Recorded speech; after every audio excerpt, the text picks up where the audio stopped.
السلام علیکم ورحمۃ اللہ وبرکاتہ۔ معزز سامعین، آج آپ کے سامنے انسانی جسم کے اندر جو بہت سارے ایسے لوگ ہیں، مردوں میں عورتوں میں، اکثر مزدور طبقہ، یہ جو معدے کے امراض کے شکار ہوتے ہیں، وہ کہتے ہیں کہ جی ہماری ناف ٹل گئی ہے اور ناف کو بٹھانے کا کوئی عمل بتا دیں۔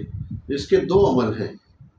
ایک جو ہے اللہ پاک کے اسم مبارک یا قویو یا مہیمنو یا سلامو، اللہ تعالیٰ کے تین نام ہیں، یا قویو یا مہیمنو یا سلامو۔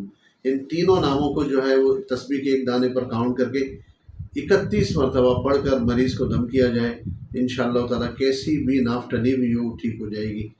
اور اس کے علاوہ دوسرا ایک عمل ہے ناف کو بٹھانے کا، وہ سورہ فاتحہ کا ہے۔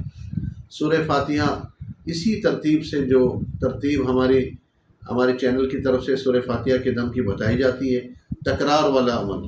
سورہ فاتحہ کی ہر آیت کو، شروع کی آیت کو بسم اللہ کے میم کے ساتھ ملا کر بسم اللہ الرحمن الرحیم الحمدللہ رب العالمین الحمدللہ رب العالمین 7 مرتبہ، پھر اسی طرح اگلی آیت الرحمن الرحیم الرحمن الرحیم 7 مرتبہ۔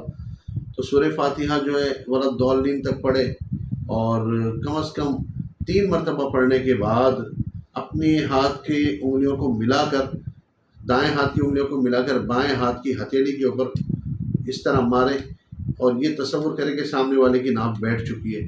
انشاءاللہ تعالیٰ 3 دفعہ پڑھیں گے، آٹومیٹکلی ان کی ناف بیٹھی ہوئی ملے گی، مریض کہے گا میرا درد ٹھیک ہو گیا ہے۔